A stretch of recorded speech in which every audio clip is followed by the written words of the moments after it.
The Epstein Class. The Epstein Class. Okay, so what we have here are two very different melanin-deficient Democratic Senate candidates using the same phrase. The Epstein Class. The first to coin the phrase... You use this phrase, the Epstein Class. ...is this guy, Jon Ossoff, Georgia's first Jewish senator.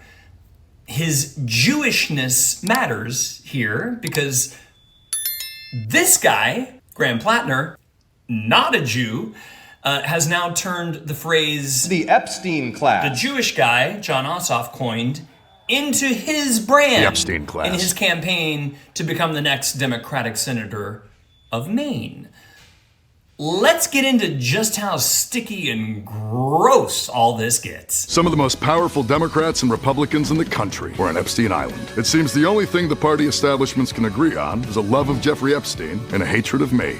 I'm Graham Platner. Platner has made the Epstein Class the centerpiece of his campaign. Powerful stuff. Noble sounding stuff. Now let's recall who Graham Platner is. For 18 years, Graham Platner wore this on his nipple, a Nazi SS death's head, a Totenkopf, the symbol used by the SS units that ran the concentration camps where Jews and gays and gypsies were rounded up and raped and gassed and tortured and killed. He says he got drunk in 2007 as a young Marine and he just thought it looked cool. Now, of course, he says that he thought it was just a cool skull and crossbones. I mean, he says he didn't know what it meant. Okay. He got it covered up only after it became a political controversy right around the time Bernie Sanders discovered that he was running as a senator and waved his magic wand over his head and made him progressive. So anyway, Graham Platner also posted praise for Hamas raid tactics in an online forum. Graham Platner was sexting on the Kick app while married. And Graham Platner has a friend, a podcaster named Nate Cornacchia. We are live. Calls him his brother. Graham Platner. Someone he will not renounce. And we'll get into Cornacchia in a minute. But first, I want to say what I think clearly and directly. Graham Platner quacks like a Nazi duck. Maybe I'm wrong. Maybe every single one of those things have an innocent explanation. But when you add up 18 years of Nazi SS Inc., Hamas praise posts, and the friendship I'm about to show you, at some point, you stop extending the benefit of the doubt, you start looking at the pattern, and you call it what it looks like. So, Nate Cornacchia is this guy here, wearing an America First shirt, as proudly as I'm wearing my 2020 era limited edition Black Lives Matter t-shirt, Ozzy Osbourne pressed, after George Floyd was murdered in Minneapolis. That's him, right? In late January of this year, Graham Platner sat down for an interview with Cornacchia, and here's how Cornacchia opened that conversation. The channel already knows who you are, Graham. We talk about you quite a bit on the channel. Platner is already a regular topic on this channel before he even shows up. Cornacchia's audience knows him. They've been talking about him. And watch how the interview goes. So much, man. We're going to get you back on the channel for a full episode soon, but thanks for coming on, man. Of course. Thank you, man. That dude's America first all the way. That dude's America first all the way. That's how America first white nationalist Nate Cornacchia describes Graham Platner, the Bernie endorsed progressive Democrat, to his audience. Now, as a reminder, this is what the OG America First movement looked like back in the 1930s. So this is the box that his friend Cornacchia has placed Platner in. And Platner sat in that interview, laughed with Cornacchia for an hour, called him brother, and went home perfectly happy with that characterization. Now, what I need you to hear, what Nate Cornacchia, Graham Platner's friend, whose channel already knows Platner by name, who calls him America First all the way, said on this very podcast. I'm not sure us winning World War II is the best thing for the world. I mean, now that you look at the Epstein files, and I hate to say that, but... For those slower on the uptake, please allow me to translate. I'm not sure us winning World War II is the best thing for the world. He means maybe it would have been better if Nazi Germany won.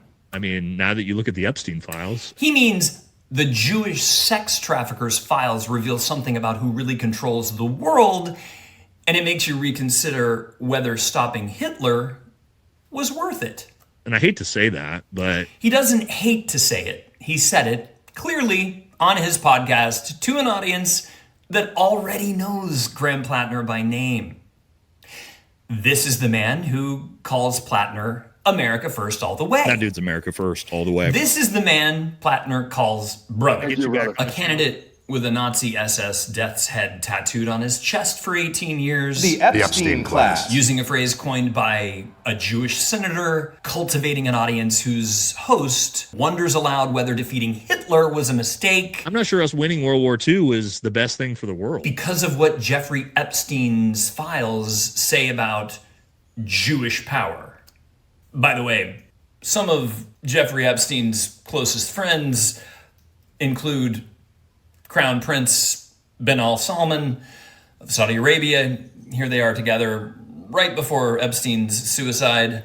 And then, of course, Trump's campaign strategist, Steve Bannon, who was resuscitating Epstein's image as a noble feminist philanthropist before his ultimate disappearance from the world.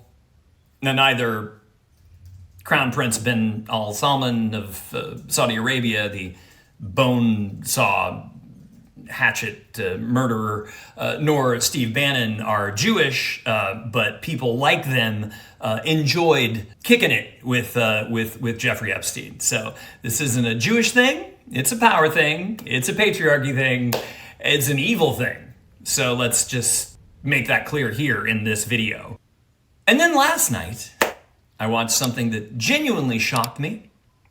Graham Platner sat down with Jen Psaki to talk about his new Epstein Class ad. And I need you to watch how the question gets framed, because the setup is as telling as the answer. Here's Psaki. You also have your first ad out today, which is focused on the Epstein Class. We've heard Ro Khanna and Jon Ossoff and others use that same term. Why do you think that works? And why do you think people in Maine and perhaps in Georgia and other states really resonate with that? Did you catch it? Before Platner has said a single word, Psaki has already handed him his alibi. Let's talk about those two names for a second. Jon Ossoff. Jon Ossoff is the first Jewish senator from Georgia. Using him as a permission slip for a man with a Nazi SS tattoo on his chest is, on its own, journalistic malpractice. But Ro Khanna is the congressman who went out and defended Matt Gaetz. Hey guys, first off, start with you, Congressman Khanna. How do you explain how much you like this guy? You told me off camera. You and Matt get along. Publicly, loudly, as a friend, somebody that he grabbed a beer with on Fox News, while every red flag about that man was flying. We do get along. So Ro Khanna, using a phrase, doesn't validate it. If anything, Ro Khanna's presence in that sentence should raise more questions, not fewer. Psaki packaged Graham Platner between a Jewish senator and a congressman who is an opportunist who runs cover for Matt Gaetz, an accused sex trafficker, and called it context. She didn't ask about the Hamas posts. Okay. She didn't ask about the Nate Cornacchia problem, the man who just said on a podcast that maybe the Allies shouldn't have won World War II. No, she asks. You also have your first ad out today, which is focused on the Epstein Class. Why do you think people in Maine really resonate with that? Jen, that's not journalism. That's a gift. And Platner took it. There is a class of people in our society who are unaccountable. No lie told there, Graham Cracker Platner. Who live above the rules. You're including yourself there as well, right? By the way, why has Graham Cracker Platner not caught on yet? Has anyone else done that? Anyway, Graham Cracker, you got Nazi SS ink on your nipple until you had it covered up just a few months, coincidentally, before Bernie the Wand Waver from Vermont endorsed you. You have Reddit posts blaming rape victims for their own assaults. You told a girlfriend you'd rape an intruder, not in a gay way, but only to show them that you're dominant. You called a 2012 Purple Heart recipient who survived a Taliban attack a dumb motherfucker. You praised Hamas military tactics. I'm not sure us winning World War II was the best thing for the world. And you have an ongoing friendship with an America First podcaster who questions whether defeating Hitler was worth it. Graham's a great dude, man. That dude's America First all the way. And the only consequence for any of that, and so much more, so far, has been being elected by Mainers as their choice for the 2026 Democratic Senate. So, if that's not the very definition of escaping accountability and living above the rules, what is? And the progressive movement you claim to represent, the one I always thought was built explicitly on accountability to people most harmed by unchecked power, especially white male Gentile power, used to have a word for someone like you. And it wasn't candidate, it was the problem. And sadly, Graham Cracker Platner, like all elected extremist populists and nihilists, you're just a sad symptom of the disease that's infected the electorate across the country. But go on. There is a class of people in our society who can even engage in some of the most depraved, horrific acts and not face consequences merely because they have money and access to power. Yes, we all know Jewish Epstein and all his rich Gentile friends engaged in depraved, horrific acts. But why are so few progressive influencers, who I grew up trusting, who champion the working class, ignoring Graham Cracker Platner's own financial privilege and treating him as a man of the people, ignoring not only his well-documented recent track record of viciously illiberal, cruel social media posts and actions, and his brotherly bond with at least one well-compensated America First white MAGA podcaster, but Get you back on the channel. also his hypocrisy on all his working class narratives. His father, after all, is a Dartmouth-educated lawyer who gave him $200,000 to buy his house. But Platner's story, of course, is that the VA helped him buy it. His mother, who owns an upscale restaurant, is his oyster farm's primary customer, so his entire working-class oysterman identity runs right through his mom's dining room. And he attended one of the most expensive prep schools in America for a time. And, of course, I'm not suggesting his access to wealth and power has been comparable to his Epstein Class anti-Semitic dog whistle, but Graham Cracker Platner knows what it looks like when money and connections soften consequences because he's been living it. I have been talking about this to all my buddies and friends. And yet his whiteness and entitlement have convinced Psaki and so many progressives that he's lived a life of great suffering and struggle. His own Mein Kampf, if you will. But to see it so blatant and so clear, and then to watch the existing power structures continue to not hold anyone to account, continue to try to keep it covered up and under wraps. And by existing power structure, do you mean kind of like your most prominent endorser, Graham Cracker Platner, Bernie Sanders, who's been in elected office since 1981, was the mayor of Burlington, congressman, senator, presidential candidate twice, has spent 45 years, his entire adult life in political office while continuing to brand himself as the eternal outsider in touch with the working man. Tulsi is a good friend of mine. Let's talk about the pattern of the cult of Bernie. Bernie has never held his good friend Tulsi Gabbard accountable. Yeah, Tucker, you know, the Biden administration's... When she became Fox News' favorite Democrat right around 2017. Their real goal is destruction of the Russian state. Not when her entire political identity became defending Russia and denouncing Ukraine and denouncing democracy and denouncing it all as interminable wokeness, right?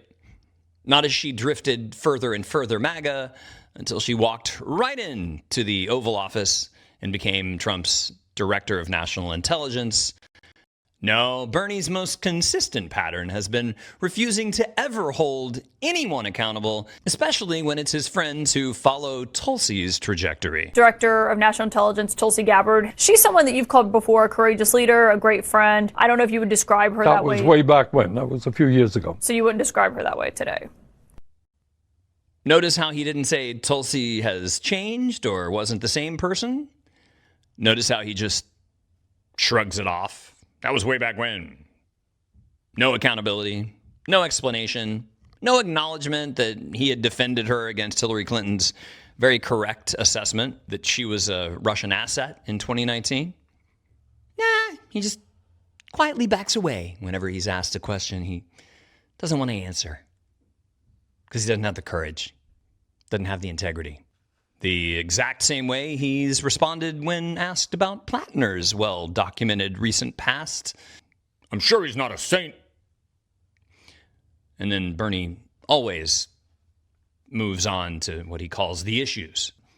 And notice how those issues never include empowering a Nepo baby who had a Nazi SS chest tattoo for 18 years, who's been an open misogynist, anti-Semitic, America First Republican who voted for Susan Collins. No, and in the rare instance that Bernie would ever be subjected to questioning from a black woman or a black audience, he'll do what he's defaulted to for decades. He'll brag about his supporting Reverend Jesse Jackson's presidential campaigns in the 80s. But where was Bernie during Reverend Jesse Jackson's many funeral processions across the country recently? Right here. Taking selfies with the great working class candidate Graham Cracker Platner, the prep school kid whose daddy bought his house and whose mommy buys his oysters. Bernie and Graham Cracker are not fighting the power structure. They are the power structure. They are the top 1% with what they call progressive talking points. P. Hustle. That's what he uses his name online, P. Hustle. Being a dirtbag is not authentic.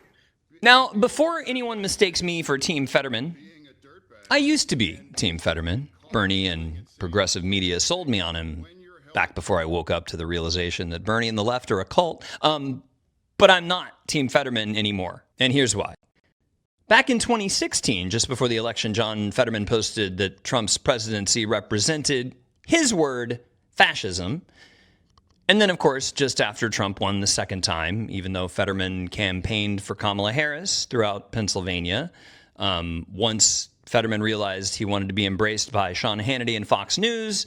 And when then the Vice President Harris referred to President Trump as a fascist, and I knew absolutely we lost the plot at that point. In reference to the word fascism, he said that he had never referred to Trump as a fascist. So he lied directly on camera, and not one person in media with access to him has held him accountable for that particular lie, interestingly enough. This is the same man who watched Trump have dinner in 2022 with Nick Fuentes and Ye, two of the most overt Hitler fanboys in American public life. We're reluctantly putting the hat back on. And then turned around and shamed Kamala Harris for calling Trump a fascist right after Trump won his second term, and called his own party's objections to Trump derangement syndrome. The fucking hat has to come back on. So, no, John Fetterman calling Graham Cracker Platner a Nazi or a fascist has exactly zero credibility. A man who called Trump's presidency fascism, then lied about it, then became one of Trump's most useful Democrats, has no legitimate claim as an arbiter of who's a fascist or what fascism is. So, one last pattern before I go that you'll never be able to unsee once you see it. Bernie endorsed Fetterman early. Morris and Rebecca Katz were his strategists, Fetterman's strategists, and progressive media, including Emma Vigeland. Thank you so much, John Fetterman. I'm honored to be here. Thank you so much. Loved him. Thank you. Bernie endorsed Zoran Mamdani early. Again, the Katz couple, Morris and Rebecca, were his strategists. Progressive media worships him. And then thirdly, Bernie endorsed Platner early.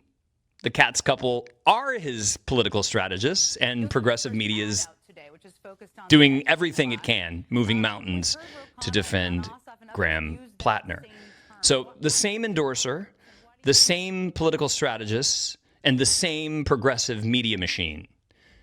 Fetterman has drifted so far right that he's basically a Republican. I feel very confident that he can do a very good job. What I really appreciate about the president is Mamdani is the only Democratic mayor signaling a very friendly rapport with President Trump, enjoying warm public comments from the president during the State of the Union address, as well as others. The other, Graham Cracker Platner, has a Nazi tattoo, a Hamas praising Reddit history. Thank you so much, man. We're going to get you back on and the channel for a full an America First podcaster he calls brother, among many other things. Graham's a great dude, man. That dude's America First all the way.